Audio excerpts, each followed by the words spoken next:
So this is going to be the first of 4 vlog-style videos of this little series that I'll be doing.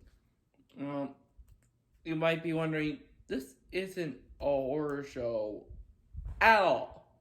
Well, interesting. The Jurassic Park movies do technically count as horror, although you could say that they're more monster movies.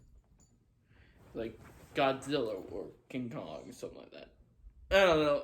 It just feels. Jurassic Park is one of those weird franchises where I'm just like, is it horror? Is it not? I don't know. So I just assumed it'd be safe to cover this show for this show. But I believe this is our first animated property so far. Anyway, so this is the first ever TV series based on the Jurassic Park film franchise, specifically Jurassic World. Now, what are my views on the Jurassic World series? Haven't seen the first one. I've mainly just seen a bunch of reviews, and what I've heard, it's not a very good movie. But I have seen Fallen Kingdom, and by God, did that suck. It was not a very good movie at all, in my opinion. Don't watch it if you think so. In fact, I think that and the first Jurassic Park movie were the only films in this franchise that I've seen. And yeah, I'm pretty sure that The Lost World and Jurassic Park 3 are on Netflix as well. But I just haven't gotten around to them because I hear they're bad movies. That's it. I might watch them someday, but for now I'm just fine with loving the first movie and hating the most recent movie. I'll probably see Jurassic World 3 once it hits theaters next year. Might do it for next year's House of Terror. I don't know. So, my thoughts on the TV show. I didn't even know that they were making this till I saw the trailer. And I was not very impressed. It was mainly the animation that I wasn't really sold on. Because the animation just did not look good, to be honest. I feel like it would have been better if it was hand-drawn or live action. Because I feel like, and that does resonate with the entire show itself, I feel like this would have been a lot more suspenseful if the film or the show was in live action. Not that I don't love animation, far from it. I absolutely adore animation. It's just that, I think it's mainly just the style that they were going for. Everything looks realistic. Maybe they made the humans look a bit more cartoony and the dinosaurs a lot more realistic. That would make the dinosaurs appear more threatening and disturbing and out of place. Like, dinosaurs should not be around in this world anymore. They should have died off eons ago. They don't belong. So, it may be, if you wanted to keep it CG, that would have been fine, but I don't like the realistic style that they went with. Now, what is the story of this show? 6 teenagers head off to a division of Jurassic World called Camp Cretaceous, where it's pretty much a summer camp, but they do a whole lot of Jurassic World activities. Like roll around in a gyro ball or dig dinosaur shit. The usual stuff. But everything changes in episode 4 when an Indominus Rex gets loose and they destroy their cabins and stuff. And now for the rest of the series, they have to, try to escape the dinosaurs and get off of the island. So, what are the characters? We got main kid who I forgot the name of. He's known as Dino Nerd, so that's what I'm gonna call him. He has the typical dead parent scenario that we see in pretty much every piece of children's media nowadays. Like, if you're making a piece of children's entertainment, and that your main child character has two parents who are alive, or two parents who are still married, the fuck are you doing?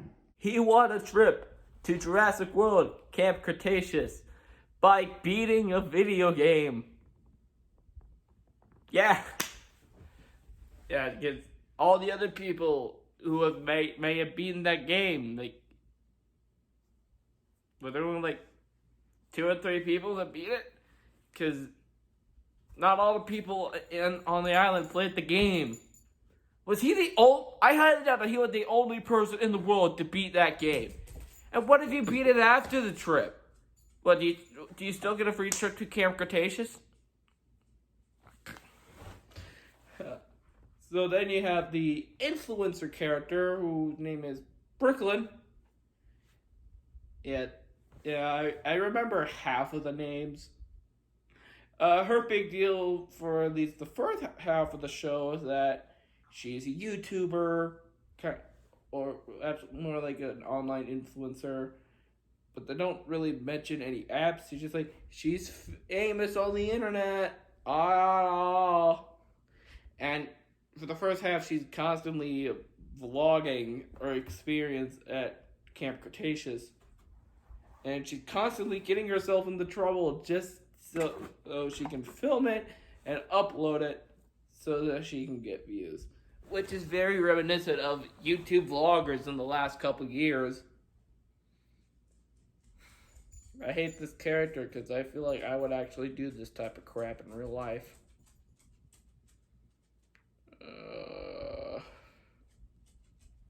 Then we have Kenji, the Rich Kid. His main deal is that he's a bit cocky. He's rich, and he knows the island more than anyone there. And pretty much personality. And his dad's so rich he barely spends any time with him. Typical rich kid stuff. So then we have the other characters who I forgot their name was, with the exception of one of them. First we have the farm girl, who it seems that she's all nice and upbeat and just an extreme extrovert and just want to make some friends here.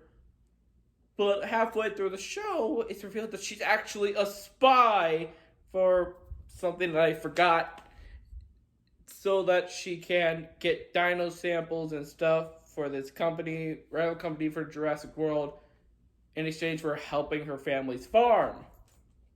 Okay, that came out of nowhere. It's shocking.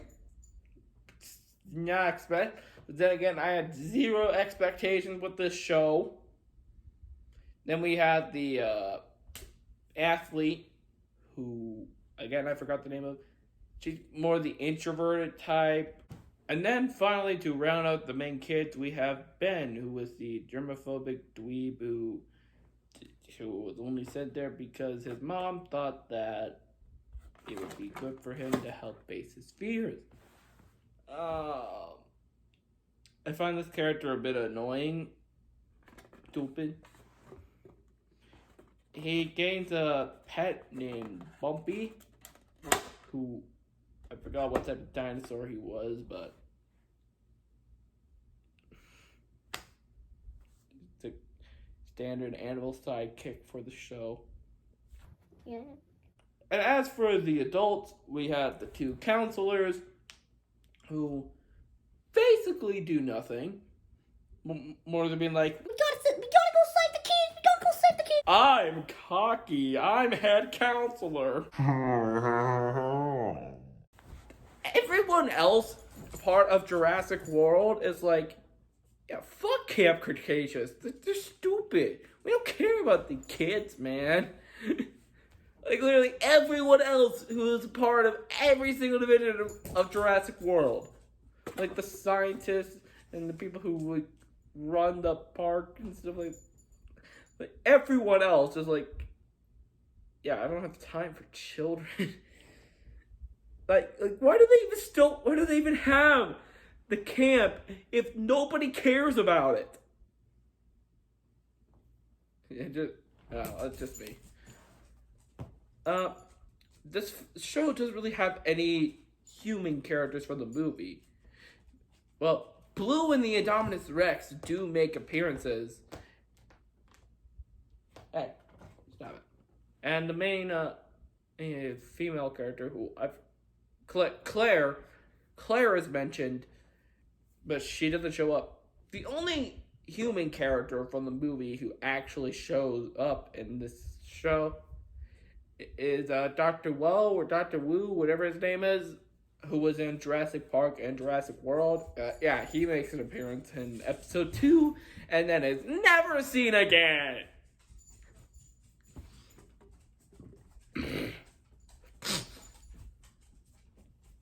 Yeah, excuse me.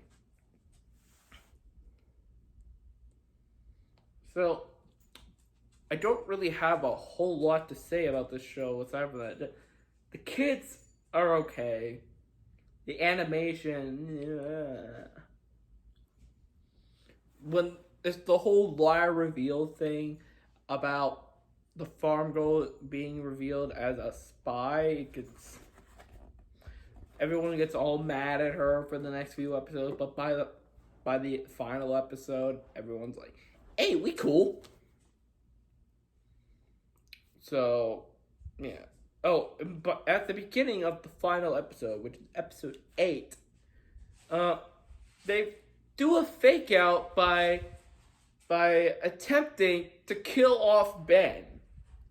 Now, even though this is a kids show, it does have a decent amount of kills because, I guess they were trying, even though this show is for kids, I guess they were trying to make it feel like it was Jurassic Park when really it just felt like a kids show with a little bit of suspense to it. That's how I felt while watching it.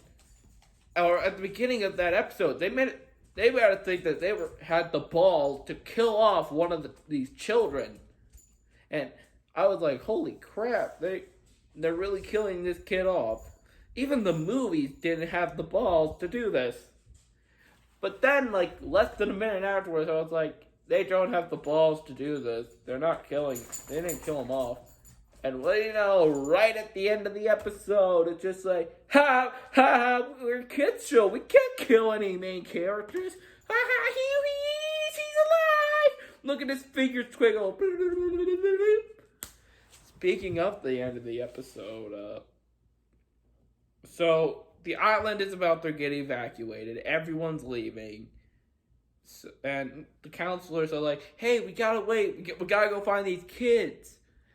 And at the very end of the episode, the kids make it to the dock, and no one's there. They left. That's how the show ends. That's how it ends. It ends with the dock left, with the boats leaving. The counselors are like, "Turn the boats around. Turn the boats around." And it has a narration by the main character, the Dino Nerd, who's like, "We will survive. They will come for us." Which I'm pretty sure that maybe since Kenji's parents are rich, and probably a helicopter to them would come down to save him. I'd assume that would happen. Don't judge me. So that's Jurassic World Camp Cretaceous. Will I continue watching it for years on to come? Honestly, I probably not, to be honest. I was surprised on how the show ended, but I don't know if I would want to continue it. I do think that it was better than Fallen Kingdom, but nowhere near as good as the first movie. I guess I have to watch the rest of the series the film series, not this series, to really get a good idea on where I would put this show in my ranking of the Jurassic Park franchise, or Jurassic World franchise now. I'll always call it Jurassic Park. In fact, when I was saying the show in my head, I had to keep reminding myself that it's not called Jurassic Park, called Jurassic World. So what is my recommendation for this show? If you like mediocre DreamWorks shows, and if you like the Jurassic World movies, I guess get this one a look. It's just okay in my book. I would have loved to use the clip for the first movie with Ian Malcolm next to the dino turrets, and replace and putting the show's poster over the turrets. It's with Malcolm saying that is one big pile of shit. But then again, I can't really do that if that's not how I feel with this show. Dang it! Why don't I have to have an okay opinion? Still better than Fallen Kingdom. Why the frick did I do this show before I did the first movie? God, I'm an idiot! And so, another tale of the House of Terror has come to a close.